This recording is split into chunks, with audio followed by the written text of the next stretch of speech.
ইউসুফ আলাইহিস সালাম জেলে গেছেন, মুসা আলাইহিস সালাম কওমকে নিয়ে সাগরে ঝাঁপ দিয়েছেন, সাইয়েদনা ইব্রাহিম আলাইহিস সালাম আগুনের কুণ্ডুলিতে পড়ছেন কাকে পাওয়ার জন্য? জোরে বলেন। হযরত ইব্রাহিম আলাইহিস সালাম আগুনে পড়ছেন আল্লাহকে পাওয়ার জন্য। হযরত মুসা আলাইহিস সালাম নদীতে ঝাঁপ দিয়েছেন আল্লাহকে পাওয়ার জন্য। হযরত ইউসুফ আলাইহিস সালাম জেলখানায় গেছেন আল্লাহকে পাওয়ার জন্য। আমাদের নবীজি সাইয়্যিদুল মুরসালিন নিজের জন্মভূমি ছাড়ছেন কাকে পাওয়ার জন্য? আল্লাহকে পাওয়ার জন্য। বুখারী শরীফের হাদিসে আসছে ইন্নামাল আমালু বিন্নিয়াত ফামান কানাত হিজরাতুহু ইলাল্লাহি ওয়া রাসূলিহি ফাহিজরাতুহু ইলাল্লাহি ওয়া রাসূলিহি ওয়া মান কানাত হিজরাতুহু ইলা দুনিয়া ইউসিবুহা আও ইমরাআতিন ইয়ানকিহুহা ফাহিজরাতুহু আলা মা ইলা মা হাজারা ইলাইহি। নবীজি মদিনায় গেছেন আমার আল্লাহকে পাওয়ার জন্য। আজকে আমি তো শুধু আপনাদের কাছে অনুরোধটাই রাখছি যে ভাই আজকে থেকে নিয়ত করি আমি যা কিছু করব এটা একমাত্র কার জন্য করব? আসসালামু আলাইকুম ওয়া রাহমাতুল্লাহি ওয়া বারাকাতুহু।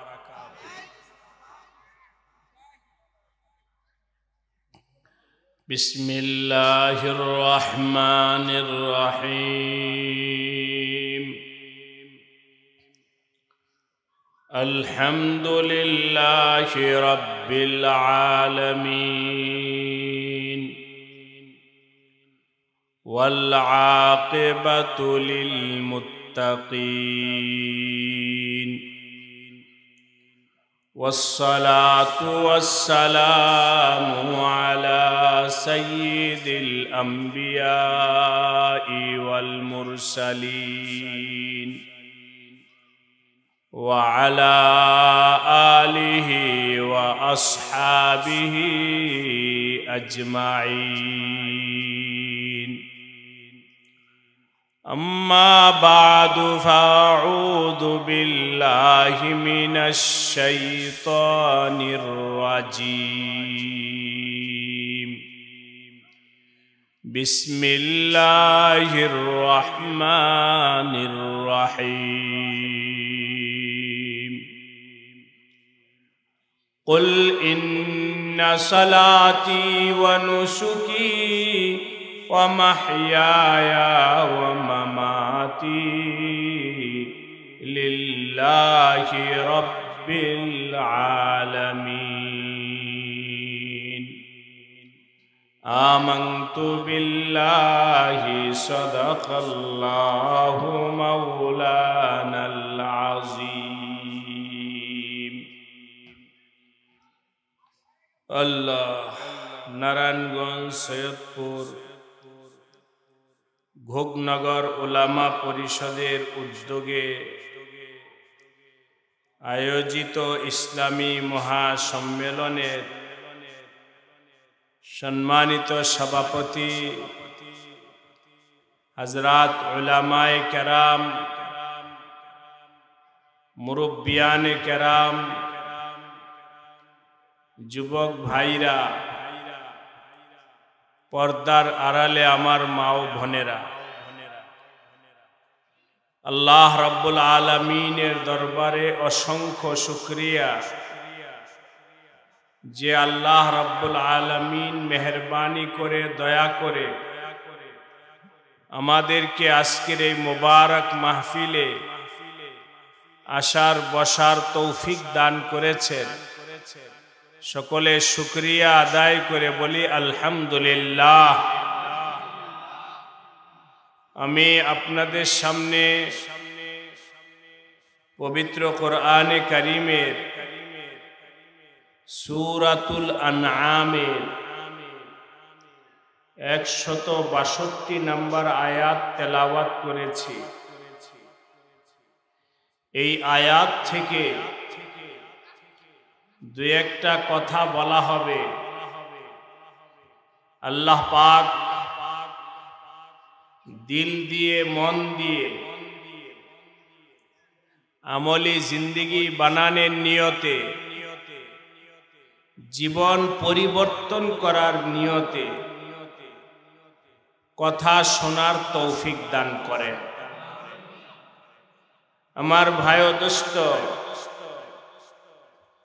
মুসলমান ঈমানওয়ালা নামাজ পড়ে, রোজা রাখে, দান সদকা করে, হজ করে, বয়ান করে, কোরআনে কারিমের তেলাওয়াত করে, জিকির করে। আল্লাহ পাক আমাদেরকে জিজ্ঞাসা করেন, হে ঈমানওয়ালা, তুমি নামাজ পড়ো? বলো তো দেখি, নামাজ পড়ার ক্ষেত্রে তোমার মাকসাদ কি? কেন তুমি নামাজ পড়ো? এ রোজাওয়ালা, কেন তুমি রোজা রাখো? হে তেলাওয়াতওয়ালা, কেন তুমি তেলাওয়াত করো? হে জিহাদওয়ালা, কেন তুমি জিহাদ করো? হার তবকার লোককে আল্লাহ জিজ্ঞাসা করেন, কেন তুমি এই সমস্ত করো? বলো আগে। আল্লাহ পাক অনেক বড় দয়ালু। ভাই ও দোস্ত, ছোট বাচ্চাকে কেউ যদি প্রশ্ন করে মা বাবার সামনে, মা বাবা যদি বুঝতে পারে যে আমার বাচ্চাটা এটার প্রশ্নের উত্তর দিতে পারবে না, তখন ফিস ফিস করে আকার ইঙ্গিতে মা বাবা বাচ্চাকে বলে দিতে চায়। ঠিক কিনা বলেন? আমার ভাই ও দোস্ত, মা বাবা সন্তানের প্রতি যতটুকু দয়ালু, এর থেকে হাজার গুণ বেশি দয়ালুকে আমার আল্লাহ, তার থেকে হাজারো গুণ বেশি দয়ালু। কোরআনে হাদিসের অনেক ঘটনা আছে। আল্লাহ পাক বান্দার হাতে ছাইরা দেন নাই, আল্লাহ নিজেই ফায়সালা দিছেন। যেমন অন্য একটা উদাহরণ হিসেবে বলছি, সব তো বলা যাবে না। সূরাতুল ফাতিহার মধ্যে আসছে আলহামদুলিল্লাহি রাব্বিল আলামিন আর রহমানির রহিম মালিকি ইয়াউমিদ্দিন ইয়্যাকা না'বুদু ওয়া ইয়্যাকা নাস্তাঈন। হাদিসে আসছে, বান্দা যখন নামাজে দাঁড়ায়া এই সমস্ত আয়াতগুলো পড়তে থাকে, সূরা ফাতিহা পড়তে থাকে, এই পর্যন্ত আসলে আল্লাহ পাক জিজ্ঞাসা করেন, বান্দা তুমি আমার প্রশংসা করেছ, বান্দা তুমি আমার মর্যাদা বর্ণনা করেছ, বলো তো দেখি তোমার কি লাগবে, কি লাগবে? তুমি যা চাও আমি আল্লাহ তাই তোমাকে দিয়ে দিই। চাও দেখি, কি চাও, কি লাগবে বলো। এতটুকু আয়াত পড়ার পরে আমার আল্লাহ বান্দাকে বলেন, বান্দা কি চাও? এখন বান্দার নির্বুদ্ধিতার কারণে অনেক বড় দামি সময়, দোয়া কবুলের সময়, এই সময় আল্লাহ পাক বলেন, বান্দা যদি চায়, আল্লাহ তুমি আমাকে বিদেশে একটা ভিসা দিয়ে দাও, আল্লাহ তুমি আমার একটা চাকরি দিয়ে দাও, আল্লাহ তুমি আমাকে একটা ক্ষমতা দিয়ে দাও, আল্লাহ তুমি আমাকে টাকা দিয়ে দাও। এ সমস্ত বান্দা চাইতে পারে। ঠিক কিনা বলেন? বান্দা এই সমস্ত চাইতে পারে। বান্দা যে সমস্ত চাইতে পারে, এটার প্রমাণ শোনেন। এখানে আজকের মাহফিল হযরত উলামায়ে কেরামের উদ্যোগে মাহফিল। অনেক বড় বড় উলামায়ে কেরাম আছেন। আমিও এক মসজিদে আল্লাহ পাক নামাজ পড়ানোর তৌফিক দিছেন। মুসল্লিরা আসে হযরত উলামায়ে কেরামের কাছে, মুসল্লিরা আইসা বিভিন্ন দোয়া চায়।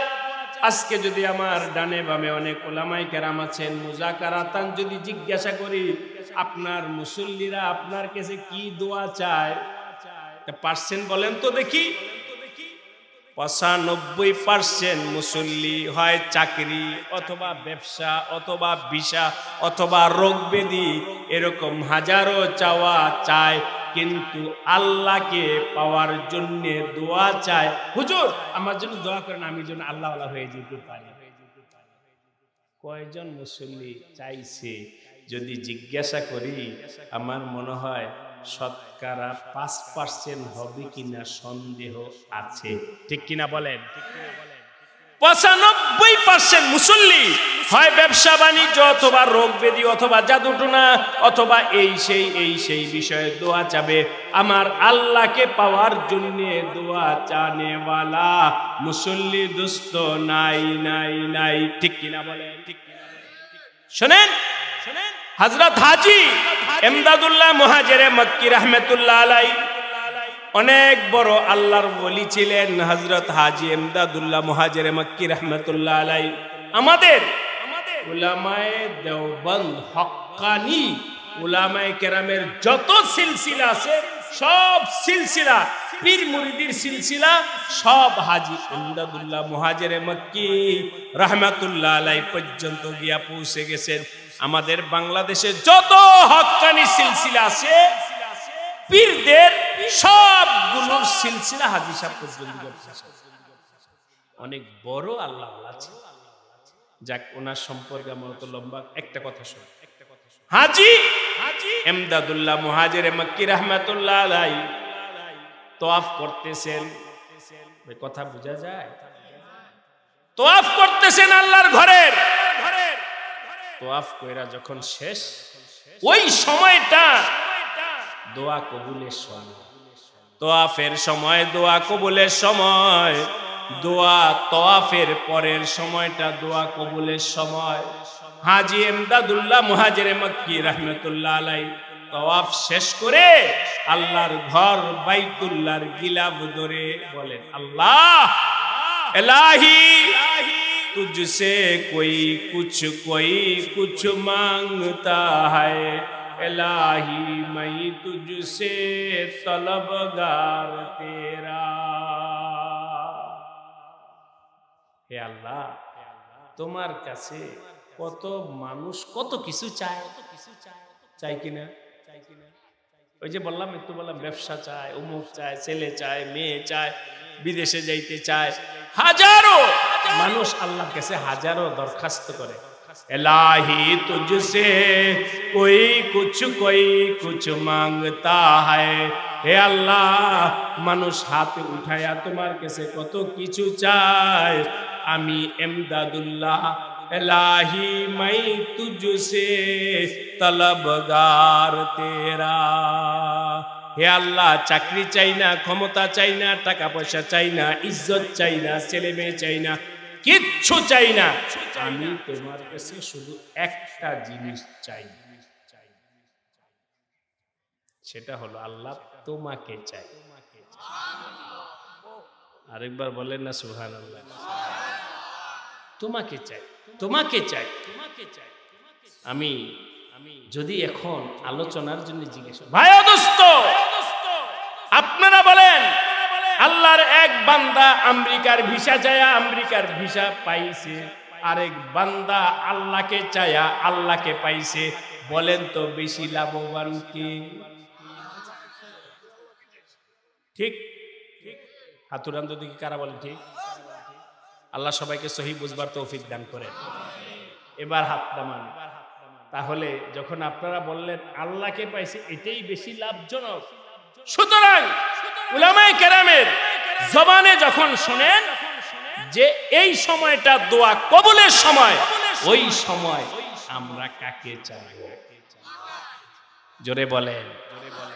না আমেরিকার ভিসা, না চাকরি, না ক্ষমতা, কিচ্ছু না দোস্ত।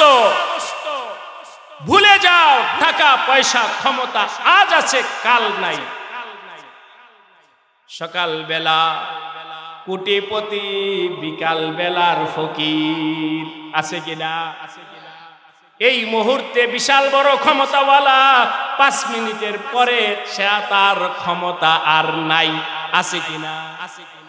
কিন্তু আমার ভাই ও দোস্ত, যদি আল্লাহকে পেয়ে যাও, আবার একটু জিজ্ঞাসা করি, টাকা পয়সা থাকে না শেষ হয়, ক্ষমতা থাকে না শেষ হয়, কিন্তু আমার আল্লাহকে যদি পাইতে পারো, পেয়ে যাও, আল্লাহকে যদি পেয়ে যাও, আমার কথা নয় দোস্ত, কোরআনের কথা, লানফিসামালাহা, যদি আল্লাহকে পেয়ে যাও কোনদিন এটা আর ছিন্ন হবে না, আর হাতছাড়া হবে না, আর হাতছাড়া হবে না, আর হাতছাড়া হবে না। যাই হোক, বিস্তারিত তো কথা না, একটু চোখটা খুইলেন, একটু চোখ খুইলেন দোস্ত, চোখ বন্ধ কইরা রাইখো না। আমার আল্লাহ চোখ দিছেন কিছু দেখার জন্য, কিছু বোঝার জন্য, চোখ খুইলা দেখো। ছোট্ট একটা কথা বইলা যায়, আলেমরা, আলেম উলামা, হক্কানি পীর মাশায়েখ, আলেম উলামা, ওনারা কোনোদিন রিটায়ার্ড হয় না, ঠিক কিনা বলে? দুনিয়ার চাকরিতে রিটায়ার্ড আছে, দুনিয়ার চাকরিতে রিটায়ার্ড আছে, কি বয়স বেশি হয়েছে না, কি চাকরি করবে, কর্মক্ষমতা শেষ, কর্মক্ষমতা শেষ। দুনিয়ার চাকরিতে জনাব ভাই ও দোস্ত রিটায়ার্ড হয়, কিন্তু আল্লাহ পাক তার প্রিয় বান্দাদেরকে কখনো রিটায়ার্ড করে না, বরং যত সময় যায় ততই তার মর্যাদা বাড়ে, যত যায় ততই মর্যাদা বাড়ে, ঠিক কিনা বলে? আমরা যখন পড়ি, ছোট মাদ্রাসায় ছিলাম, তখন দাওয়াত ও তাবলীগের একজন মুরব্বী ছিলেন হযরত মাওলানা হুরমুজুল্লাহ সাহেব রাহমাতুল্লাহ আলাইহি। খুব শরীরের অবয়বের দিক থেকে ছোট্ট ছিল। হযরত যখন চলতে পারে না, তখন কোলে কইরা মানুষ চারে নিয়ে বসাইছে। রিটায়ার্ড হইছে না দাম বাড়ছে? আল্লাহকে ধরো, তোমার দাম বাড়বে, আল্লাহকে ধরো, ইজ্জত কমবে না। যতই সময় যাবে ততই ইজ্জত বাড়বে, যতই সময় যাবে ততই ইজ্জত বাড়বে। চলেন আমি আগের জায়গায় চলে আসি। দোয়া কবুলের সময় ইয়্যাকা না'বুদু ওয়া ইয়্যাকা নাস্তাঈন। আল্লাহ বলেন, বান্দা এখন তুমি কি চাইবা চাও। বোকামি কইরা যদি চায়া ফেলে যে আল্লাহ ভিসা দাও, আল্লাহ বলে তুমি কি চাইবে এটা তোমার চাওয়ার দরকার না, আমি বইলা দে এটা চাও। বলেন আল্লাহু আকবার। আমি শিখাই তোমার কি চাইলে তোমার ভালো হবে, তোমার জানা নাই, তোমার জানা নাই, তোমার জানা নাই। ছোট বাচ্চা খুশি হয়ে বলে ভাইয়া কি চাও, নাতিকে বলে কি চাও, বলে এক প্যাকেট চিপস দাও। একটা চিপসের দাম কত? 10 টাকা। দাদার পকেট হলে 1000 টাকার নোট, দাদা দিতে চায় ওরে 1000, হ্যাঁ চাই কত? 10 টাকার চিপস। দাদা বলে বোকা, চিপস দেখি ল 1000 টাকা, ওকে নামে নিতাম না। কি চাই? কি চাই? চিপস। কেন? ও চিপসের কদর জানে। 1000 টাকা দিয়ে যে এতগুলো চিপস কিনে দেবে এটা বোঝে না। ভাই ও দোস্ত, এই বাচ্চা যেমন টাকার মর্যাদা না বোঝার কারণে চিপস চায়, বইলা গেলাম লেখা রাখতে পারেন, আমার কথা নয়। আমাদের আল্লামা রুমি রহমাতুল্লাহ আলাইহি অনেক বড় আলেম, অনেক বড় আরিফ বিল্লাহ ছিলেন। হযরত রুমি রহমাতুল্লাহ আলাইহি বলেন, খালকে আতফালান্দে জুজমাস্তে খোদা। দুনিয়ার যত মানুষ আছে যাদের দিলের ভিতরে আমার আল্লাহর মারিফাত নাই, যার দিলের মধ্যে আল্লাহর পরিচয় নাই, যার দিলের ভিতরে আল্লাহর মহব্বত নাই, এই দুনিয়ার সব মানুষ ওই ছোট বাচ্চার মতো। কি চায়? কি চায়? বলেন কি চায়? 10,000 টাকা চায় না, 1000 টাকা চায় না, চিপস চায়, চিপস চায়। ওই চিপস মানে ভিসা, চিপস মানে দোকান, চিপস মানে ইজ্জত। বলেন আমার আল্লাহর সামনে এগুলো চিপসেরও মর্যাদা রাখে না, ঠিক কিনা বলেন? ঠিক কিনা বলেন? তো আমরা তো সব ছোট বাচ্চার মতো হয়ে গেছি। আল্লাহ পাক বলেন, বান্দা তুমি এসব কিচ্ছু চাইও না, চাকরি, ক্ষমতা, টাকা পয়সা কিছু চাইও না। তুমি বলো ইহদিনাস সিরাতাল মুস্তাকিম। একটু সুবহানাল্লাহ বলেন। কি চাবো? জোরে বলেন তো ভাই। এটা কে শিখাইছে? আমার আল্লাহ বলেন, বান্দা ইহদিনাস সিরাতাল মুস্তাকিম বলো, আমি তোমাকে শিখাইয়া দিতেছি। ইহদিনাস সিরাতাল মুস্তাকিম বলো, ইহদিনাস সিরাতাল মুস্তাকিম বলো। টাকা চাইও না, ক্ষমতা চাইও না, ভিসা চাইও না, ইজ্জত চাইও না, এসব কিচ্ছু চাইও না, চাকরি চাইও না। আপনারা বলতে পারেন হুজুর তাহলে আমাদের দুনিয়া কেমনে চলবে? কেমনে চলবে? আল্লাহ আমাদের সবার দিলের মধ্যে ইয়াকিন পয়দা করার তৌফিক দান করেন। আল্লাহ বলেন বান্দা এটা চাওয়ার দরকার নাই। আল্লাহু আকবার বলেন। তোমার চাকরি চাওয়ার দরকার নাই, তোমার টাকা চাওয়ার দরকার নাই, তোমার ক্ষমতা চাওয়ার দরকার নাই, তোমার রিজিক চাওয়ার দরকার নাই। তুমি আমার সাথে সম্পর্ক করো, রিজিক তোমার পিছনে চলবে, ইজ্জত তোমার পিছনে চলবে, ক্ষমতা তোমার পিছনে চলবে, দুনিয়া তোমার পিছনে চলবে। ওইটা চাওয়ার দরকার। औलिया ने लात मारी दौलते दुनिया पे जब आ पड़ी है पैरो उनकी सारे दुनिया सबके सब। দিল না থাকার কারণে এগুলোকে মনে হবে যে গল্প বানানো, গল্প গল্প না, এটাই সত্য, এটাই হাকিকত। শুনে নেন। এরপরে আমি আয়াতের মধ্যে চলে আসবো। দারুল উলুম দেওবন্দ সারা বিশ্বের দ্বীনি প্রতিষ্ঠানের মধ্যে একেবারে বর্তমান জামানায় এক নাম্বার দ্বীনি প্রতিষ্ঠান যেটাকে বলা যায় দারুল উলুম দেওবন্দ। ওই দেওবন্দের প্রতিষ্ঠাতা ছিলেন হুজ্জাতুল ইসলাম হযরত মাওলানা কাসেম নানতুবি রহমাতুল্লাহ। উনি একবার বৈশা ছিলেন, সংক্ষেপে বলছি কারণ ঘটনা বলা উদ্দেশ্য না, উদ্দেশ্য হলো এটা বুঝানো যে আল্লাহ ওয়ালাদের জিন্দেগিটা কেমন ছিল, আমাদের জিন্দেগিটা কোন দিকে যাইতেছে। ভাই দোস্ত বৈশা ছিলেন, এমন সময় এক নওয়াব সাহেব আসে। নওয়াব আয়েশা হযরতকে সালাম কালাম করছে, করার পর থলির ভেতরের টাকা নজরানা নিয়ে আসছে। হযরত ये नजराना है মানে হাদিয়া, আপনার জন্য হাদিয়া আনছি। হযরত নানুতুবি রহমাতুল্লাহ আলাইহি বলেন हमें जरूरत नहीं है, আমার টাকার দরকার নাই, যাও इसको फकीरों में तकसीम कर दो, এই টাকা গরিবের মধ্যে বন্টন করে দাও, আমার দরকার নাই। আলহামদুলিল্লাহ আমার যতটুকু দরকার ততটুকু আল্লাহ আমাকে দিয়েছে, তোমার টাকার দরকার নেই।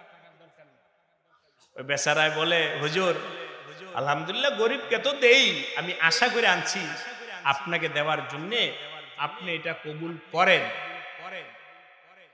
সে কবুল করার জন্য যেমন পিরাপিরি করতেছে হুজুর এর উল্টা, না না আমার জরুরত নেই, জরুরতি বাস কথা যে সেটা একবার, এমন না আলিয়াজুবিল্লাহ ডিমান্ড বাড়ানোর জন্য, না না নিব না, না না নিব না, আসলে নিবে কিন্তু এটা হলো ডিমান্ড বাড়ানোর জন্য। দোস্ত এমন ছিল, আসলেই হযরত নিবেন নিবেনই না। শেষ পর্যন্ত নওয়াব সাহেব ওই টাকাগুলো হযরতের জুতার ভেতরে বইরা রেখে গেছে। আল্লাহু আকবার বলে। হযরত নেন, যখন নামতেছেন জুতা পরবেন, জুতার ভেতরে পা যাইতেছে না। খাদেমকে জিজ্ঞাসা করলেন দেখো তো ইসমে क्या है। খাদেম জুতা খুইলা দেখে এটার মধ্যে টাকা, বলে হযরত ও নওয়াব সাহেব ने इसमें रखे गया। हजरत বলেন দেখো अल्लाह का कुदरत देखो, दुनियादार दुनिया के पीछे चलते हैं। দুনিয়া উপার্জনের জন্য খাওয়া নাই, পড়া নাই, বাচ্চাদেরকে সময় দেওয়া নাই, ঘরকে সময় দেয় কখনো এখানে কখনো সেখানে, পরেশান হয়ে ঘুরতে থাকে। দুনিয়া के पीछे चलते हैं और दुनिया हमारे पीछे चलती है। মালিক কে? তো জোরে বলেন ইজ্জতের মালিক কে? রিজিকের মালিক কে? সবকিছুর মালিক কে? আরে ভাই মালিককে ধরো, তোমার যা লাগে সব কিছু চাওয়া ছাড়া আমার আল্লাহ পূরণ করে দেবে। আল্লাহ আমাদের সবাইকে বুঝবার তৌফিক দান করেন। আমি যে আয়াত পড়েছিলাম এই আয়াতের দিকে একটু আপনারা নজর দেন। আমার আল্লাহ বান্দাকে বলে, বান্দা শোনো, তুমি নামাজ পড়ো, জিকির করো, তেলাওয়াত করো, জিহাদ করো, অমুক করো, যা কিছু করো না কেন, কেন করো বলো, উদ্দেশ্য কি? আল্লাহ আমাদের সবাইকে মাফ করেন, বলেন আমিন। যদি বান্দা বলে ফেলে নামাজ পড়ি চাকরির জন্য, যদি বলে ফেলে দান করি বাহাদুর হওয়ার জন্য, দানবীর হওয়ার জন্য, যদি বলে ফেলে অমুক করি মানুষের মধ্যে ভাইরাল হওয়ার জন্য, তমুক করি মানুষ আমাকে ভালো হওয়ার জন্য, আল্লাহ পাক বলেন বান্দা এগুলো ভুল, এগুলো ভুল। বলো তুমি, ইন্না সালাতি ওয়া নুসুকি ওয়া মাহইয়ায়া ওয়া মামাতি লিল্লাহি রাব্বিল আলামিন। সাবধান, তোমার নামাজ রোজা জীবন মরণ কোনো কিচ্ছুর জন্য করো না। তুমি তোমার মনকে বুঝাও, দিলকে বুঝাও, নিজেকে বুঝাও। এই নামাজ মানুষকে দেখানোর জন্য এক নামাজ, আরেক নামাজ আমার আল্লাহর জন্য। বলেন তো লাভ কোনটার জন্য? আল্লাহ পাক সেটাই আমাদেরকে সবক দিতেছেন। তুমি তোমার নামাজকে আল্লাহর জন্য বানাও, তুমি তোমার ইবাদতকে আল্লাহর জন্য বানাও, তুমি তোমার জীবনকে আল্লাহর জন্য বানাও, তুমি তোমার মরণকে আল্লাহর জন্য বানাও। যদি আল্লাহর জন্য তোমার ইবাদতকে বানাইতে পারো, আমার আল্লাহ দুনিয়া, কবরে, হাসরে সব জায়গায় তোমাকে ইজ্জতের জায়গায় বসাবে, জান্নাত পেয়ে যায়। আর এর বিপরীত ভাইরা সবাই খেয়াল করে, এটা যদি দুরুস্ত না হয়,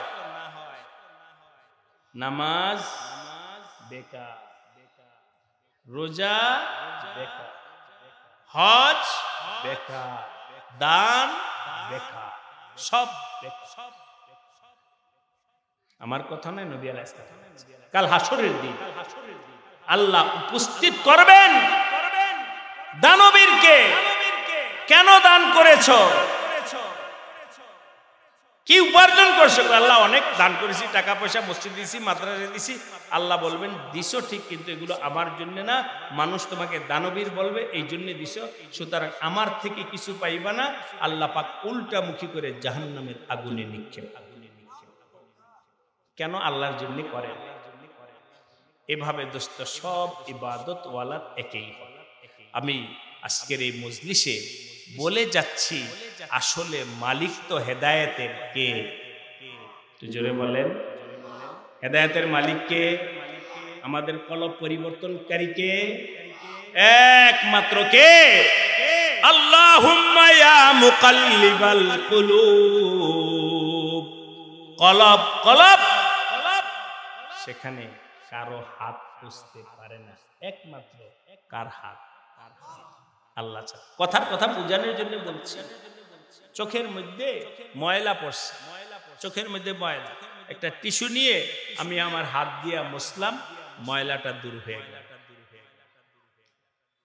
মুখের মধ্যে বালু পড়ছে, পানি দিয়ে ধুইলাম, মুখের বালুটা পরিষ্কার হয়ে গেল। হাতের মধ্যে ময়লা পড়ছে, সাবান দিয়ে ধুয়ে পড়লাম, শেষ হয়ে গেল। ভাইরা আপনাদেরকে জিজ্ঞাসা করি, কলবের মধ্যে ময়লা পড়ছে, টিস্যু দিয়া মুছলে চলে যাবে, সাবান দিয়া ধুইলে চলে যাবে। আরে সাবান দিয়া ধোয়ার জন্য তো আমার হাতটা সেখানে পৌঁছতে হবে, হাতেই তো আমি সেখানে পৌঁছাইতে পারতেছি না। ওই কলব পর্যন্ত হাত পৌঁছাইতে পারেন একমাত্র কে? এই জন্যে আমার নবীজি শিখাইছেন, আল্লাহুম্মা ইয়া মুকাল্লিবাল কুলুব সাব্বিত কলবি আলা দীনিক। হে কলব পরিবর্তনকারী আল্লাহ, আমি পারবো না, আমি পারবো না, কেউ পারবে না, দুনিয়ার কেউ পারবে না। আমার কলবটাকে পরিবর্তন করতে পারো একমাত্র তুমি, তুমি ছাড়া আর কেউ পারে না, আর কেউ পারে না। ওয়াজও নয়, নসিহত নয়, আলেমরা নয়, পীর মাশায়েখ নয়, ফকির ফাকারা নয়, কেউ পারে না, কেউ পারে না।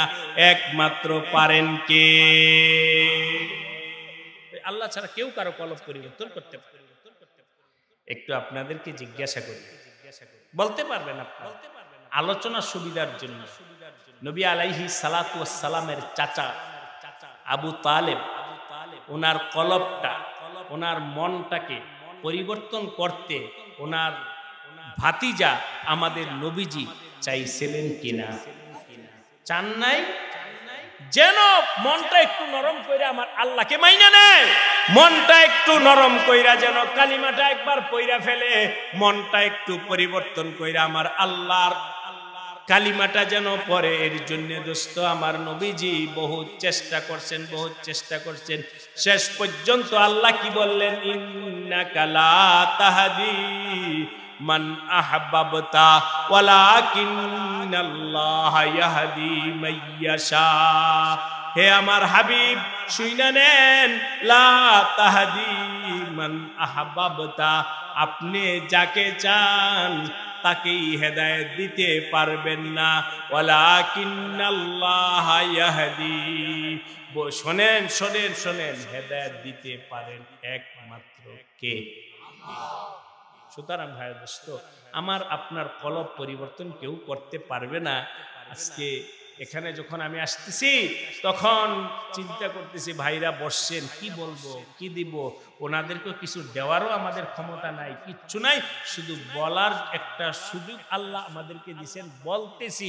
কিন্তু দিল পরিবর্তন করনেওয়ালা একমাত্র আমার আল্লাহ। যদি আল্লাহ করে দেন আলহামদুলিল্লাহ, জোরে বলেন আলহামদুলিল্লাহ। আর না করলে কিছুই। যাই হোক যাই হোক, সব আমল একমাত্র আল্লাহর জন্য করব, এই নিয়তটা চেষ্টাটা করবেন কে কে? একটু হাত তুলে দেখি। আল্লাহ আমাদের সবাইকে তৌফিক দান করেন। আর দুইটা কথা বলা, দুইটা ভাই ও দোস্ত, নবীদের কলব, সব নবীদের কলব ছিল আল্লাহমুখী। কোন নবীর কলব দুনিয়ার ইজ্জত, দুনিয়ার দৌলত, দুনিয়ার বাদশাহীর দিকে ছিল না। সব নবীর কলব ছিল আল্লাহমুখী। সুবিধার জন্যও আল্লাহ থেকে দিলকে ঘোরায় নাই, বিপদে পইরাও আল্লাহ থেকে দিলকে ঘোরান নাই। সব সময় তাদের দিলটা, মনটা একমাত্র দাবিত ছিল কার দিকে? ইন্নী ওয়াজ্জাহতু ওয়াজহিয়া লিল্লাযী ফাতারাস সামাওয়াতি ওয়াল আরদ। লম্বা কথা বলবো না, ছোট্ট কইরা বলতেছি শোনেন। সাইয়্যিদানা হযরত ইউসুফ আলাইহিস সালাম, পবিত্র কোরআনে কারিমে ওনার আলোচনা অনেক মোটামুটি ভাবে লম্বাই আল্লাহ করেছে। একটা হালাতের সম্মুখীন হলো। হালাত হলো মিশরের রানী ওনার প্রতি আসক্ত ছিল। মিশরের রানী ওনার প্রতি আসক্ত ছিল। যদি ওই রানীর কথা মানা হয়, হযরত সাইয়্যিদানা ইউসুফ আলাইহিস সালাম দেখছেন, যদি রানীর তাকাজা পূরণ করা হয়, তার কথা যদি মানা হয়, তাহলে দুনিয়াতে ইজ্জত পাওয়া যাবে, সম্মান আপাতত পাওয়া যাবে। যেহেতু রানী বলছে, নগদ ইজ্জত পাওয়া যাবে, নগদ সম্মান পাওয়া যাবে, নগদ অনেক কিছু পাওয়া যাবে, কিন্তু কাকে পাওয়া যাবে না? জোরে বলেন। আর যদি তার কথা রক্ষা না করি, তাহলে নগদ আমাকে জেলখানায় যাইতে, জেলে যাইতে হবে, জেলে যাইতে হবে, আমাকে জেলে যাইতে হবে যদি তার কথা রক্ষা করা না হয়। তাহলে এবার বলেন, ইউসুফ আলাইহিস সালামের সামনে দুইটা অপশন আসছে। একটা হলো আল্লাহর কথা রাখা, আর একটা হলো রানীর কথা রাখা। রানীর কথা রক্ষা করলে দুনিয়াতে সাময়িক নগদ লাভ, ঠিক কি না? আল্লাহর কথা রক্ষা করলে নগদ কষ্ট, জেল। ভাই কথাটা কি সবাই বুঝছেন? আল্লাহর কথা রক্ষা করলে নগদ কষ্ট, জেলখানা। আর আমার আল্লাহর নাফরমানি করলে নগদ লাভ। এবার আপনি একটু চোখটা বন্ধ কইরা দেখেন, আল্লাহ না করুক যদি আমার সামনে এমন দুইটা অপশন আসে কোনো ব্যাপারে, একদিকে আল্লাহ আরেকদিকে দুনিয়া, একদিকে আল্লাহ আরেকদিকে দুনিয়া, একদিকে আল্লাহ আরেকদিকে দুনিয়া, একদিকে আল্লাহ আরেকদিকে ইজ্জত, একদিকে আল্লাহ আরেকদিকে টাকা পয়সা, একদিকে আল্লাহ আরেকদিকে ক্ষমতা, একদিকে আল্লাহ আরেকদিকে সমাজ। কোন দিকে যাইবে? কোন দিকে পারবেন? জোরে বলেন। আল্লাহ তৌফিক দান করেন। তৌফিক না দিলে সম্ভব না। বলা সহজ, করা রাগ করলেন। বলা কি, করা কঠিন। আপনাদের সাথে তো আমাদের উঠা বসা, আপনারা আমরা দূরের মানুষ না। ইমাম সাহেব, আলেম সাহেবদের সাথে সাধারণ মানুষের যে সম্পর্ক, এটা মোটামুটি ভাবে অন্যদের সম্পর্কে এই পর্যায়ে পৌঁছে না। ঠিক কিনা বলেন? ব্যক্তির মনের কথাটা আইসা দুনিয়ার আর কারো কাছে না বলে ইমাম সাহেবের কাছে বলে। সুতরাং ভাইয়া দোস্ত, এই উম্মতের হালাত আমাদের কমবেশ জানা আছে। হুজুর দায়িকা বলতেছে, ভাই এই কাজটা কইরো না, এই কাজটা কইরো না। হুজুর ঠিক কি, এই যে ভাই ভাই আমার ভিডিওটা কইরেন না। হুজুর ঠিক আছে কথা, বুঝেন বুঝেন কথা কি, কিন্তু কিন্তু বুঝেন, কিন্তু কি, ছেলে মেয়েরা হুজুর মানবে না, সমাজ মানবে না, স্ত্রী মানবে না, অমুক মানবে না, এই জন্যে বাধ্য হইয়া করতে হবে। হইল? ঠিক বলছি কিনা বলেন? আমাদের হালাত এরকম আছে কি নাই বলেন? শোনেন, সাইয়েদনা ইউসুফ আলাইহিস সালাম উত্তরে কি বললেন আমার ভাই ও দোস্ত? আল্লাহর কোরআন পড়ো, কোনো বানানো কিচ্ছা কাহিনী নয়। আল্লাহর কোরআন কইলা দেখো। হযরত ইউসুফ আলাইহিস সালাম বললেন, চিন্তা করলেন কি করা যায়। হযরত ইউসুফ আলাইহিস সালাম আল্লাহকে বললেন, রাব্বিস সিজনু আহাব্বু ইলাইয়া, হে আল্লাহ জেলখানাটাই আমার কাছে বেশি পছন্দনীয়। একটু জোরে বলেন, কোনটা পছন্দনীয়? জেলখানা, জেলখানাই পছন্দনীয়, জেলখানা পছন্দনীয়, জেলখানা পছন্দনীয়। কেন? জেলখানায় আল্লাহ আছে। এই ক্ষেত্রে কোথায় আল্লাহ আছে? জেলখানায় কে আছে? কারণ এখানে যদি আমি থাকি তাহলে মিশরের রানীর কথায় আল্লাহ তোমার নাফরমানি করা লাগবে। জেলখানায় যদি চলে যায় আমার আল্লাহর নাফরমানি করা লাগবে না। বলেন তো খুশি হবেন কে? জেলখানায় গেলে খুশি হবেন আল্লাহ, আর রাজ সিংহাসনে বসলে নারাজ হবেন আল্লাহ। রাব্বিস সিজনু আহাব্বু ইলাইয়া। আল্লাহ আমাদের সবাইকে সহি বুঝবার তৌফিক দান করেন। এবার আপনাদেরকে জিজ্ঞাসা করি, ইউসুফ আলাইহিস সালাম জেলখানায় স্বেচ্ছায় গেছেন না জবরদস্তি নিছে? স্বেচ্ছায়। স্বেচ্ছায়। স্বেচ্ছায় কেন গেলেন? কেন গেলেন? জোরে বলেন। আল্লাহকে পাওয়ার জন্য। আল্লাহকে পাওয়ার জন্য স্বেচ্ছায় কারাবরণ, আল্লাহকে পাওয়ার জন্য স্বেচ্ছায় জেলখানায় গেলেন হযরত সাইয়্যিদানা ইউসুফ আলাইহিস সালাম। মাঝখানে একটু কথা বলতে চাই, আপনারা কষ্ট পাইবেন। আল্লাহ আমাদের সবাইকে সহি বুঝবার তৌফিক দান করেন। আমাদের দেশের মানুষ মুসলমান ভালো, আলহামদুলিল্লাহ। আল্লাহ সবাইকে আরো ভালো হওয়ার তৌফিক দান করেন। আলেমদের ব্যাপারে অনেক ক্ষেত্রে ভালো সুধারণা রাখে, তবে কোথাও কোথাও সুধারণাটা গলত ইস্তেমাল হয়, ব্যবহার হয়। একজন ষড়যন্ত্র করে ইমাম সাহেবের বিরুদ্ধে মামলা দিছে, পুলিশ ধইরা নিছে। মুসল্লিরা কি বলে, আই হাই হুজুর এত খারাপ। ঠিক কিনা বলে? হুজুর জেলখানায় গেছে। এটা আর সমাজের মানুষ দেখতে চায় না যে হুজুর জেলখানে গিয়ে আসলে অন্যায় করে গেছে, না নির্দোষ হওয়া সত্ত্বেও তার মর্যাদা বাড়ানোর জন্য আল্লাহ পাক তাকে জেলখানায় নিছে। ঠিক কিনা বলেন? অনেক শিক্ষিত মানুষ, সমঝদার মানুষ, জ্ঞানী মানুষ হয়ে বলে ছি হুজুর সম্পর্কে আগে তো অনেক ভালো ধারণা ছিল, হুজুরকে পুলিশ তালাশ করতেছিল। অবশ্যই হুজুর কি খারাপ? আপনাদেরকে জিজ্ঞাসা করি, ইউসুফ আলাইহিস সালাম জেলখানায় গেছেন কিনা? খারাপ? জোরে বলেন খারাপ। যদি কেউ খারাপ বলে ইউসুফ আলাইহিস সালামকে, তার ঈমান থাকবে না।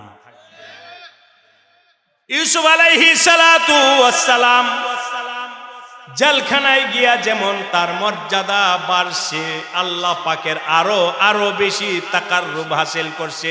আমার ভাই ও দোস্ত, আজকে ষড়যন্ত্রের শিকার হয়ে কোনো আলেম যদি জেলখানায় যায়, তার মর্যাদাও বাড়বে। ঠিক কিনা? আমাদের শাইখুল ইসলাম হযরত হুসাইন আহমদ মাদানী রাহমাতুল্লাহ আলাইহি, ওনার জিন্দেগির ব্যাপারে খুব মুজাহাদা জিন্দেগি ছিল, অনেক কষ্টের জীবন ছিল। হযরতের ব্যাপারে বলা হয়েছে আধি জিন্দেগি রেল মে আর আধি জিন্দেগি জেল মে। জীবনের অর্ধেক জেলে গেছে আর অর্ধেক গেছে হলো রেলে। মানে যখনই বাহিরে ছিলেন তখন সারা ভারতবর্ষে সফর করেছেন, আবার জেলখানায় চলে গেছে। আদি জিন্দেগি রেল মে আদি জিন্দেগি জেল মে। ওনাদের সেই জেলের কারাবরণ করার কারণে আজকে আমরা স্বাধীন দেশ পেয়েছি। ঠিক কিনা বলেন? যাই হোক, আমি আমার আগের জায়গায় ফিরে আসি। আমার ভাই ও দোস্ত, নবীরা সব ধরনের বিপদে পড়েও আমার আল্লাহকে পাওয়ার জন্যে কষ্ট সাধনা ত্যাগ করেছেন কিনা? ইউসুফ আলাইহিস সালাম জেলে গেছেন, মুসা আলাইহিস সালাম কওমকে নিয়ে সাগরে ঝাঁপ দিয়েছেন, সাইয়েদনা ইব্রাহিম আলাইহিস সালাম আগুনের কুণ্ডুলিতে পড়ছেন কাকে পাওয়ার জন্য? জোরে বলেন। হযরত ইব্রাহিম আলাইহিস সালাম আগুনে পড়ছেন আল্লাহকে পাওয়ার জন্য। হযরত মুসা আলাইহিস সালাম নদীতে ঝাঁপ দিয়েছেন আল্লাহকে পাওয়ার জন্য। হযরত ইউসুফ আলাইহিস সালাম জেলখানায় গেছেন আল্লাহকে পাওয়ার জন্য। আমাদের নবীজি সাইয়্যিদুল মুরসালিন নিজের জন্মভূমি ছাড়ছেন কাকে পাওয়ার জন্য? আল্লাহকে পাওয়ার জন্য। বুখারী শরীফের হাদিসে আসছে ইন্নামাল আমালু বিন্নিয়াত ফামান কানাত হিজরাতুহু ইলাল্লাহি ওয়া রাসূলিহি ফাহিজরাতুহু ইলাল্লাহি ওয়া রাসূলিহি ওয়া মান কানাত হিজরাতুহু ইলা দুনিয়া ইউসিবুহা আও ইমরাআতিন ইয়ানকিহুহা ফাহিজরাতুহু আলা মা ইলা মা হাজারা ইলাইহি। নবীজি মদিনায় গেছেন আমার আল্লাহকে পাওয়ার জন্য। আজকে আমি তো শুধু আপনাদের কাছে অনুরোধটাই রাখছি যে ভাই, আজকে থেকে নিয়ত করি আমি যা কিছু করব এটা একমাত্র কার জন্য করব? একটু জোরে বলেন। আল্লাহর জন্য করব। কাউকে দেখানোর জন্য, কারো প্রশংসা পাওয়ার জন্য, কারো ভালো মন্দ পাওয়ার জন্য আমি আমার আল্লাহর জন্য করব। এই কারণে যদি কেউ আমাকে গালি দেয় অসুবিধা নাই, কেউ যদি আমার বদনাম করে অসুবিধা নাই, কেউ যদি আমাকে কষ্ট দিতে চায় তাও আমি আনন্দে চিত্তে গ্রহণ করে নিব। আমার ভাই ও দোস্ত, কেউ যদি আমার প্রশংসা করে সেদিকে আমি তাকাবো না, আমি তো তাকাবো একমাত্র কার দিকে? এই জন্যে এভাবেই গত সপ্তাহে আমি আমার ভাইদেরকে বললাম যে ভাই, আপনার দিলের মধ্যে কলবের মধ্যে হাত দিয়া বলেন যে আসলে কি আল্লাহর জন্য কিছু করার মানসিকতা রাখেন, নিজের কলবের সাথে বুঝেন, নিজের মনের সাথে যোগ বিয়োগ করেন। ভাই ও দোস্ত, কাজে আসবে, নতুবা খালি হাতে দুনিয়া থেকে যাওয়া লাগবে। খালি হাতে দুনিয়া থেকে যাওয়া লাগবে, চাই আপনি যা কিছু করেন না, সারা দুনিয়াতে আপনার চর্চা হোক, নারায়ে তাকবীর জিন্দাবাদ হোক, কিন্তু কিছুই কবরে যাবে না, সব দুনিয়ার উপরে রয়ে যাবে। যদি আসলেই আপনারা বলে থাকেন যে আমি আল্লাহর জন্য কিছু করতে চাই, তাহলে ছোট্ট একটা কথা বলি, এখান থেকে শুরু করেন। তবে আমি যেটা বলবো এখন এটাই যে চূড়ান্ত তা নয়, এটা হলো একটা শুরু করা, আমলের একটু শুরু করা। রাজি আছেন? করবেন কিছু আমল, কিছু কাজ গোপনে কর, কিছু কাজ রোজানা, কিছু কাজ গোপনে কর, যেন কেউ না দেখে। একমাত্র কে দেখে? আল্লাহ ছাড়া কাউকে দেখাবো না, আল্লাহ ছাড়া কাউকে বলবো না। কেউ যেন না দেখে, কেউ যেন না শুনে, কাউকে শুনেও না, কাউকে দেখাও না। একমাত্র আমার আল্লাহকে দেখাও, একমাত্র আমার আল্লাহকে শুনে। সব না, কিছু কিছু কাজ একটু করবেন ভাই। যেমন উদাহরণ হিসেবে শেষে তুইটা তাহাজ্জুদ পড়, কাউকে বলার দরকার আছে? কাউকে পড়লেন শেষে তাহাজ্জুদ। এক হাদিসে আসছে, নবী আলাইহিস সালাতু ওয়াস সালাম বলেন, শোনো, আফশুস সালাম ওয়া আতইমুত তাআম ওয়া সাল্লু বিল-লাইল ওয়ান নাসু লিয়াউম। হে আমার উম্মতরা, তোমরা পরস্পর সালামের আদান প্রদান করো। ওয়া আতইমুত তাআম, গরিবকে খানা খিলাও। 3 নাম্বার হলো সাল্লু বিল-লাইল, রাত্রে নামাজ পড়ো এমন সময় যেই সময় মানুষ সবাই ঘুমায় আছে। ওই নামাজটার নাম কি? শেষ রাতে নামাজের নাম কি? যে অবস্থায় সবাই কি করতেছে? ঘুমাইতেছে। অর্থাৎ এখানে যদি আমরা গভীরভাবে ফিকির করি, উত্তর পেয়ে যাব। সবাই ঘুমায় রয়েছে, আমি নামাজ পড়ব কেন? এটা তো এটাই দাঁড়াবে, আমি এমন ভাবে নামাজ পড়ি আমার স্ত্রী, আমার ছেলে মেয়ে, দুনিয়ার কেউ যেন না জানে। একমাত্র, সবাই তো ঘুমাই রয়েছে, একমাত্র যেন কে দেখেন। তাহাজ্জুদ নামাজ পড়া সকালবেলা, তুমি তো অন্য, আমি তো তাহাজ্জুদ পড়েছি। কেউ বুঝছেন মনে, কিন্তু সবাই বোঝেন। নামাজ পড়ছে তাহাজ্জুদ, সকালে ওইটা বইলা দিছে, কি হইল? তাহলে গোপন হইলে কোথায়? গোপন কোথায়? হ্যাঁ, আরে তাহাজ্জুদ তো বড় গোপনতার জন্য, যেন আমার আল্লাহ দেখে আর কেউ না দেখে। দিনের বেলায় যখন নামাজ পড়বা, ফরজ নামাজ মসজিদে গিয়া পড়বা, কেউ না কেউ দেখবে। ফজরের নামাজ মসজিদে গিয়া যাও, জোহরের নামাজ মসজিদে গিয়া পড়ো, আসর মসজিদ, মাগরিব মসজিদ, এশা মসজিদ, কেউ না কেউ দেখছে। ঠিক না? মানুষ তো দেখছে, মানুষ দেখছে, কিন্তু একটা নামাজ পড়ো যেটা কেউই দেখে না, সেই নামাজটা কি? তাহাজ্জুদ। বলেন তো জোরে, সেই নামাজটা কি? আল্লাহ আমাদের সবাইকে তৌফিক দান করেন। আর একটু জোরে বলেন। যখন গোপনটা শুরু হলো, রাফতা ভাই ও দোস্ত, একটু গোপনে করতে থাকেন, গোপনে করতে থাকেন। 1 দিন, 2 দিন, 3 দিন, 4 দিন, 5 দিন। বলেন তো, এই গোপনে ইবাদতটা করতেছেন একমাত্র কাকে দেখানোর জন্য? আর একটু জোরে বলেন। 1 দিন, 2 দিন, 3 দিন, 4 দিন, 5 দিন, 10 দিন যখন তুমি গোপনে পড়তেই থাকলা, আল্লাহ দেখলেন আর কেউ দেখে না, আর কেউ দেখে না। চলতে চলতে কাদেরে কুদরত দারি হরচে খাহাদ আকুনি মুর্দারা জিন্দা কুনি, ও জিন্দারা মুর্দা কুনি। ওই নামাজটা যখন আমার আল্লাহর জন্য হয়ে গেছে, এখন হওয়া যখন শুরু হয়েছে, আগেই বলেছিলাম গোপনে করাটা শুরু করে। যখন গোপনে চলতে চলতে আল্লাহ পাক ওই আল্লাহর জন্য করাটা এবার ফজরেও লাগায়া দিবেন। একটু সুবহানাল্লাহ একটু বলে নেন, পরে বলতেছি, আমি খুলে বলতেছি। ফজরের নামাজ পড়ছেন, মানুষ দেখছে কিনা? মানুষ দেখছে। ফজরের নামাজ পড়ছেন জামাতের সাথে, মানুষ দেখছে ঠিকই, কিন্তু আমার আল্লাহ আপনার কলবটাকে মানুষ থেকে সরায়া আল্লাহর দিকে ফিরায় দিলেন। মানুষ দেখতেছে আমি নামাজ পড়তেছি, কিন্তু আমার মনে নাই এই কথা যে কে দেখতেছে। মানুষ দেখতেছে এই কথা আমার মনে নাই, আমার মনে আছে যে আমি কার জন্য পড়তেছি, কে আমাকে দেখলো কে দেখলো না, তোমার দিল তো এটা নাই। ওই যে গোপন পড়তে পড়তে আল্লাহর সাথে যখন তোমার দিল লাগা গেছে, এখন সারা দুনিয়ার মানুষ দেখা সত্ত্বেও তোমার দিল তো লাগা আছে একমাত্র কার দিকে? আল্লাহ।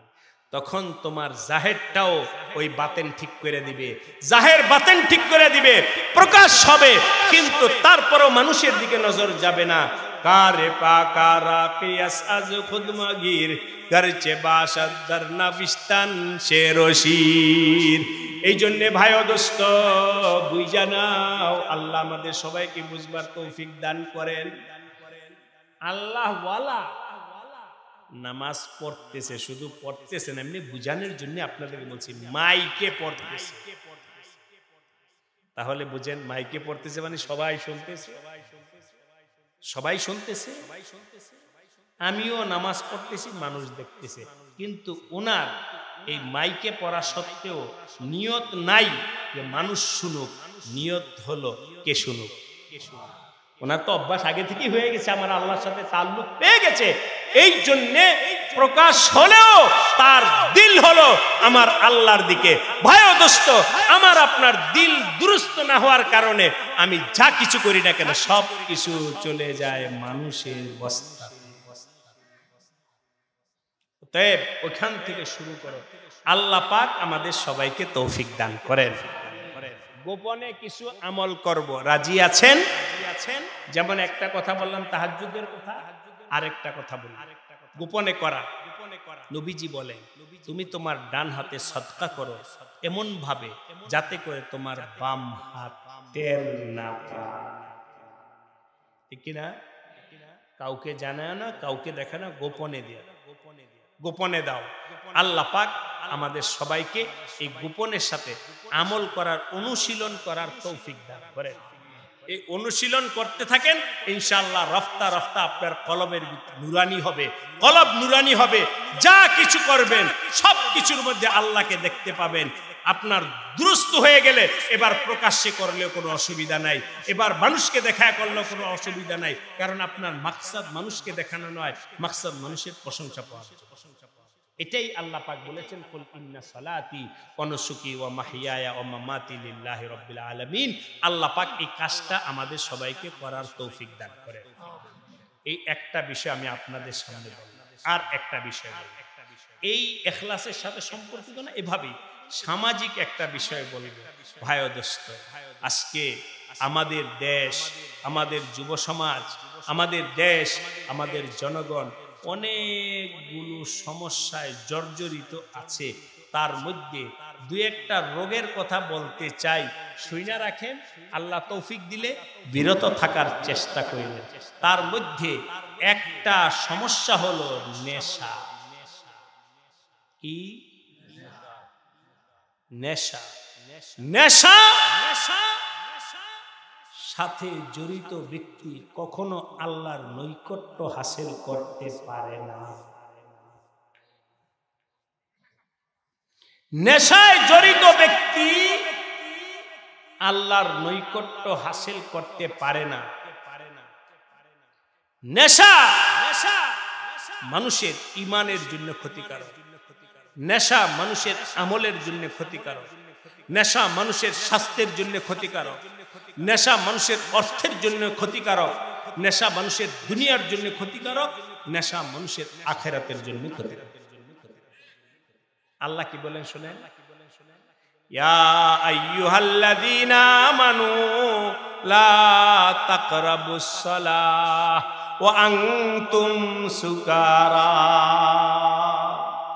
হে ঈমানওয়ালা সাবধান, নেশা অবস্থায়, তরজমা অনুবাদ একটা আছে আলহামদুলিল্লাহ, ওইটাকে মাইনেই বলতেছি বুঝানোর জন্য।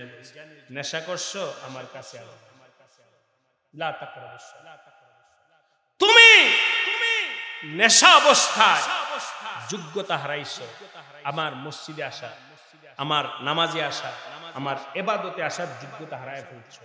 এখন তুমি নামাজে দাঁড়ায়ও না। বুঝানোর জন্য বলছি, সন্তান যখন মা বাবার সাথে অন্যায় করে, মা বাবার কাছে মাপ চাইতে আসলে মা বাবা যদি বেশি কষ্ট পায়, না তুই মাপ চাইতে আসিস বলে কিনা? কারণ তুমি এমন কষ্ট আমাকে দিছো, মাপ চাওয়ার যোগ্যতা তোমার মধ্যে নাই। না না, মাপ চাওয়ার দরকার নাই, দরকার নেই, দরকার নেই, আসতেই দেয় না। কেন? মা বাবাকে অনেক কষ্ট দিয়েছে।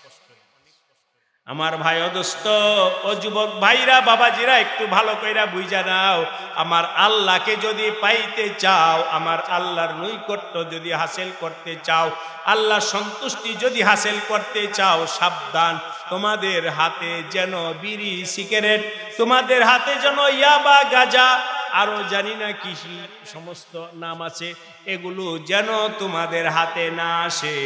এগুলো যদি তোমাদের হাতে আসে, তাহলে আমার আল্লাহর রহমত থেকে দূরে সইরা যাইবা। আমার আল্লাহ বলেন, এই নেশাখোর, তুমি আমার কাছে আসবা না, লা তাকরাবুস সালাহ ওয়া আনতুম সুকারা। তাহলে হুজুর, অন্যায় করছি, এখন কি করা যায়? ভুল করছি, এখন কি করা যায়? তওবা করো, তওবা করো, খালেজ দিলে ছাইরা দাও। যদি তুমি খালেজ দিলে তওবা করতে পারো, ছাড়তে পারো, আমি আল্লাহ তোমাকে আমার ওলি বানায়া নিব। আরেকটু জোরে বলেন।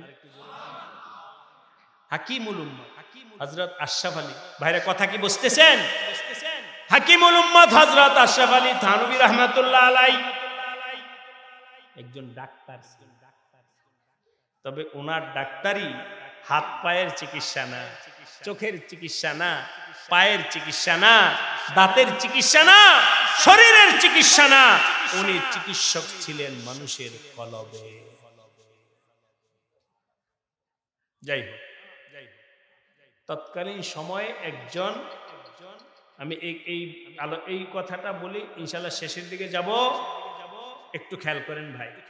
তৎকালীন সময়ে একজন জাতীয় কবি ছিল ভারতে, নাম ছিল জিগার। জিগার মুরাদাবাদী বলা হয়, মুরাদাবাদ বাড়ি ছিল, সেই হিসেবে জিগার মুরাদাবাদী। মদ খাইতো, খুব মদ খাই, মানে মদ খাওয়া ছাড়া কবিতা আসতোই না। চলতে চলতে হঠাৎ একদিন তার মনের মধ্যে একটা চোট আসছে, চিন্তা আসছে, এই অবস্থায় কি আল্লাহর নাফরমানি করতে করতে কি দুনিয়া থেকে বিদায় নিব? না, জীবনটা পরিবর্তন করার দরকার। কিভাবে? এক বন্ধুর কাছে গেছে, দোস্ত, আমি আমার জীবনটা পাল্টাইতে চাই, এই জগৎ থেকে বের হয়ে আসতে চাই, কিন্তু কিভাবে বের হবে একটু শিখায়। দোস্ত বলল, যদি তুমি আসলে তোমার জীবনটা তুমি পরিবর্তন করতে চাও, তুমি থানা ভবনে চলে যাও। হাকিমুল উম্মাহ হযরত আশরাফ আলী থানভীর কাছে যাও, তাহলে তুমি এই জগৎ থেকে বের হয়ে আসতে পারবে। খেয়াল করতেছেন? আচ্ছা, ভালো একটা ঠিকানা পাইলাম, কিন্তু কথা আছে। আমি যখন মাওলানা সাহেবের কাছে যাব, তখন উনি পট করে বলবেন কি, এই তওবা করো, এখন থেকে মদ খাইতে পারবা না, হারাম। আমি হলাম রোগী, হঠাৎ করে ছাড়তে বললে তো ছাড়তে পারবো। এমন হতে পারে যে আমি একটু একটু খাবো, কমাবো, কথার কথা, রোজানা 1 প্যাকেট সিগারেট খায়, একটা কমাবো, এরপর দিন আরেকটা কমাবো, এভাবে আস্তে আস্তে আমাকে সুযোগ দিতে হবে। কিন্তু উনি যদি আমার সুযোগ না দিয়ে বলে এক্ষুনি শেষ করো, পারবো না। আচ্ছা, দোস্ত বলল, শোনো, আমি গিয়া হুজুরকে জিজ্ঞাসা করে আসি, হুজুর আপনি কিভাবে চিকিৎসা করবেন বল। গেছে হাকিমুল উম্মাহ হযরত আশরাফ আলী থানভীর কাছে। হযরত আশরাফ আলী থানভী রাহমাতুল্লাহ আলাইহি বলেন, জিগারকে আসতে বলো, আমার খানকায় আসতে বলো, এখানে আসতে বলো। তবে শুইনা নাও, জিগার এই খানকায় থাকবে, তালিম শুনবে, মজলিসে বসবে, বয়ান শুনবে, আমল করবে, নামাজ পড়বে, তেলাওয়াত শুনবে, তেলাওয়াত করবে, এই সব আমলের মধ্যে সে এখানে থাকবে। তবে যখন তার মদ খাওয়ার নেশা উঠবে, যখন মদ খাওয়ার নেশা উঠবে, ওই সময় খানকা পবিত্র জায়গা, মসজিদ পবিত্র জায়গা, মাদ্রাসা পবিত্র জায়গা, এখানে বৈশা মদ খাওয়ার অনুমতি আমি দিতে পারি না। কিন্তু আমিও চাই তার জিন্দেগিটা পরিবর্তন হোক। এই জন্যে আমি আমার নিজস্ব বাসা একটা রুম তার জন্য খালি করি। একটু সুবহানাল্লাহ বলেন। আপনারা তো মাশাআল্লাহ শিক্ষিত মানুষ। এয়ারপোর্টে যেখানে সেখানে ধূমপান নিষেধ, তবে সেখানে সিগারেট খাওয়ার একটা রুম আছে, আছে না? আয়না করা, ওখানে গিয়া খাও, যেখানে সেখানে খাইতে পারবা না। হযরত হাকিমুল উম্মাত আশরাফ আলী থানভী রাহমাতুল্লাহ আলাইহি বললেন, আমি জেগারের জন্য আমার বাসায় একটা রুম খালি করব। সে যখন একান্ত পান করতেই হয়, ওখানে গিয়া পান করে বাস, যাও তুমি গিয়া বইলা দাও, তাকে সুযোগ দিলা। বন্ধু গিয়া বলে, দোস্ত উনি এই কথা বলছে। জিগার আল্লাহ আসমান থেকে পড়ে গেছে যে আমরা আল্লাহ ওয়ালাদেরকে, আলেমদেরকে ভয় পাই, তারা যে আমাদেরকে এত মহব্বত করে, এটা তো আমার কখনোই জানা ছিল না। আমাকে ভালো বানানোর জন্য উনি ওনার ঘরের একটা রুম খালি করতেছেন। আলেমরা যে, আল্লাহ ওয়ালারা যে আমাদেরকে এত মহব্বত করেন, এটা তো কখনোই ভাবি নাই। আজকে যে আমি আমার ভাইদেরকে, বাবাজিদেরকে সবাইকে বলে যাব, মুরব্বীদেরকে, মা বোনদেরকে সবাইকে বলবো, লেখা রাখতে পারেন আমার নবীজির ব্যাপারে যেমনি ভাবে আল্লাহ বলেছেন, হারিসুন আলাল মুমিনিন, মুমিনদের ঈমান আমল, মুমিনদের জান্নাতি বানানোর জন্য আমার নবীজি ছিলেন অত্যন্ত লোভী। কিভাবে একজন বান্দাকে জান্নাতি বানানো যায়, কিভাবে একজন উম্মতকে জান্নাতি বানানো যায়, এর জন্য আমার নবীজি খাওয়া দাওয়া বিশ্রাম সব কিছু হারাম করেছেন। তারপরও আমার উম্মত যেন জাহান্নাম থেকে বাঁচতে পারে। ওই নবীর ওয়ারিস উলামায়ে কেরাম, ওই নবীর ওয়ারিস আপনার ইমাম সাহেব, ওই নবীর ওয়ারিস আলেম উলামা, ওনারাও চান আমরা কিভাবে জাহান্নাম থেকে বাঁচতে পারি। সেই মুহাব্বত, ভালোবাসা তাদের অন্তরে আছে কি নাই? বিশ্বাস করেন? যদি বিশ্বাস না হয়, অনুরোধ করব ব্যক্তিগতভাবে ইমাম সাহেবের সাথে আলোচনা করে দেখেন আপনার প্রতি তার আকর্ষণ, আপনার প্রতি তার আগ্রহটা কি পরিমাণ আছে, একটু আলোচনা করে। যাই হোক, জিগার শুই না বলতেছেন, দোস্ত যেহেতু আমার জন্য হাকিমুল উম্মাহ আশরাফ আলী থানভী এত বড় উদারতার পরিচয় দিছেন, তুমি সাক্ষী থাকো, সাক্ষী থাকো। আমি আজকেই তওবা করলাম, এখন থেকে আর এক ফোঁটা মদ আমি খাবো না। আর একটু জোরে বলে, এখন থেকে আর এক ফোঁটা মদ খাবো না, ছাইড়া দিলাম, মদ ছেড়ে দিলাম, বাস শেষ। মদ যখন ছাড়ছে, একদিন দুই দিন পর হঠাৎ জিগার মুরাদাবাদী অসুস্থ হয়ে পড়ছে।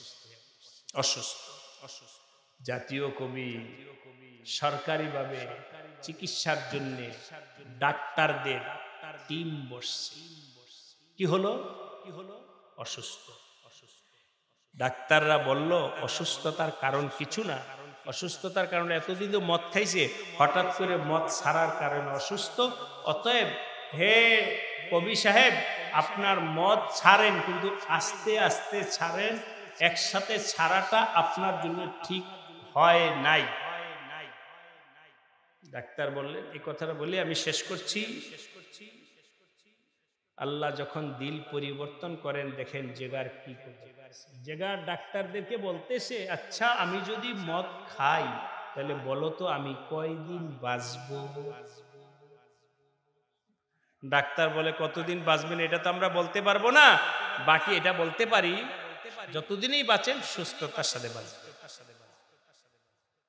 জিগার বলল, আল্লাহর নাফরমানি কইরা জিগার হাজারো বছর বাঁচার তুলনায় আমার আল্লাহ হুকুম মাইনা জিগার এখনই মৃত্যুর জন্য প্রস্তুত।